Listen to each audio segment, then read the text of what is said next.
All right, we roll along with the second round of the NBA playoffs that has two series tied at a game apiece and one where a lower seed has a 1-0 lead, while the team with the best record in the West, they're up 2-0. So it's time for some NBA playoff talk, and joining me is NBA writer and podcast host for Hoops Hype, the one and only Michael Scotto. Mike, long time no see. How you doing? What's up, Dexter? Always a pleasure, my man. How's everything your way? I am well, man. Loving these NBA playoffs, full of excitement. I know you are too, even though you're all over the coverage and the action. And Mike, I'm going to start off with what we saw last night. We saw the return of new league MVP Joel Embiid to the lineup, but Boston, they pummeled the Sixers by 34 points at home to tie the series at 1.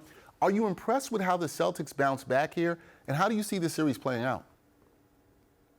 I certainly expected the Celtics to play with a sense of urgency, to try to get the split in Boston. But to have such a thrashing of Philadelphia surprised me, especially when Jason Tatum relatively had a quiet game. Jaylen Brown really took over for them, and Malcolm Brogdon had a nice game off the bench, which obviously he's been doing most of the year for Boston. He's been a key piece for them. But for Philadelphia, I think in game one, you saw what happens when James Harden has a bunch of time to rest. He looked spry. He looked great. I do believe that this is still going to be about a 6-game series. I think Boston is the better team than Philly, at least overall. When you look at the roster top to bottom, I think it's going to be a little bit interesting to see how Embiid continues to try to reintegrate himself back coming off the injury. But for Philadelphia, I think the real X factors are Tobias Harris and Tyrese Maxey. Tobias has had a decent playoffs, certainly, and I think for Tyrese, he's like a microwave. He can heat up at any time. Boston, you saw how they played with a sense of urgency. I expect that going forward the rest of the series. I think game one was a real wake-up call, and I think Boston has a real shot to take this in 6. All right, going with Boston with a shot to take it in 6. We're going to stick in the East. The Knicks and the Heat, they will play Game 3 on Saturday down in South Beach with the series knotted at 1. What have you learned, if anything, from the first 2 games of this series, and who has the edge as this series shifts to Miami?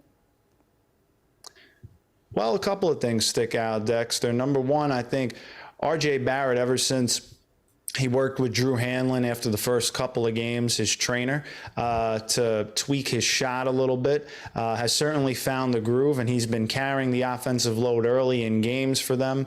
But obviously the Knicks need Julius Randle and Jalen Brunson to be the head of the snake. Josh Hart, as Tom Thibodeau has said after game 2, is a guy that has been able to give them a little bit of everything. He's going to be a key piece for them to retain in the offseason as well. But the one thing that sticks out to me, Dexter, I think if you're the Knicks, is you need a little bit more from Mitchell Robinson. In the first round against Cleveland, he dominated and had his way with Jared Allen and Evan Mobley in the front court. In this series, it's been a little bit of a tougher go against Bam Adebayo. He's been in a little bit more foul trouble. I think for the Knicks to win this series long term, he's going to need to have to stay out of foul trouble and really try to limit Bam Adebayo from Miami. I think that Game 2 win for the Knicks obviously was needed, but it wasn't pretty. A team without Jimmy Butler, I thought the Knicks would have been able to pull away a little bit more, but Gabe Vincent for Miami has been really good so far this series, shooting the ball well for the team. And I think that's been a big X factor for them. Kind of reminds me of Vashawn Leonard from back in the day, Dexter, when the Heat used to play the Knicks with some timely shooting. So I think this is going to be a 7-game series between these two and a coin flip at the end. But the Knicks they have to get more from Mitchell Robinson against Bam Adebayo, in my opinion. All right, look at you with the Vashawn Leonard reference, saying that this is going 7 games. You'll see a little throwback for the Knicks Heat fans out there. Now, out west, Mike, the Nuggets, they have a commanding 2-0 lead over the Suns in their conference semifinal matchup. Out of all the teams in the postseason, is Denver playing the best basketball right now? Well, you're seeing what continuity can do for a team. This is a group that's been together for a while now, and it's starting to show.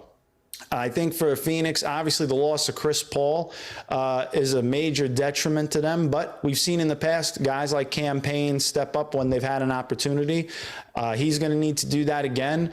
And I don't count out a team with Kevin Durant and Devin Booker. Both of those guys can carry a team offensively, and they're going to need that. DeAndre Ayton, for a guy that has the nickname Dominatin', he's got to do that for Phoenix at this point if they're going to have a shot against Denver. I think right now Denver's played as well as you can ask.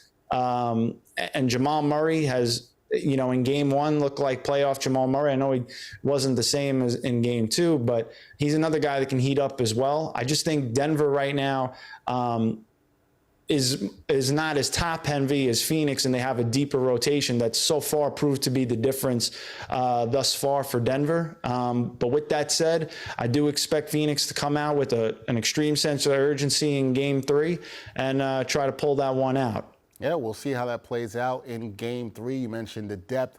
Phoenix only 12 points off the bench in game two. Thursday night, we're going to see game two of the Lakers versus the Warriors after LA got game one, that win on the road. Are you expecting the Lake Show to get another one on the road, or do the Warriors bounce back here at home in game two?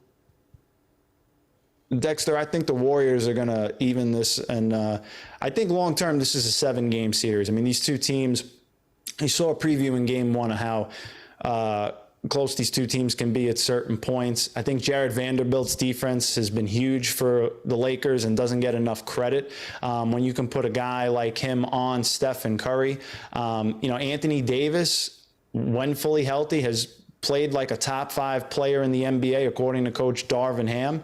And he's looked it. LeBron looks spry for the Lakers, and they're getting timely shooting at this point from D'Angelo Russell, who in a couple of quarters has kind of carried the Lakers offensively when they needed it. Austin Reeves has stepped up as well. For Golden State, Kevon Looney is rebounding like Dennis Rodman out there, and he's been a huge kind of shift for them. We used to see the death lineup where they used to go really small ball, but Kevon has played well and earned those minutes. I think for Golden State, heart of a champion. They come back in game two. They have a sense of urgency. Steph Curry's playing phenomenally. And ultimately, this is going to go, I do believe, 7 games by the end of this series. It's going to be a fun one, and it's worth staying up late if you're on the East Coast for, no question. Yeah, going to have to stay up late sometimes for these games. It happens, you're pushing a little too much, but you got to, because the NBA playoffs have been very exciting thus far. That is Michael Scotto, NBA writer and podcast host for Hoops Hype. Go check out his work. Mike, always good talking some hoops with you. Good to see you. Be well, man.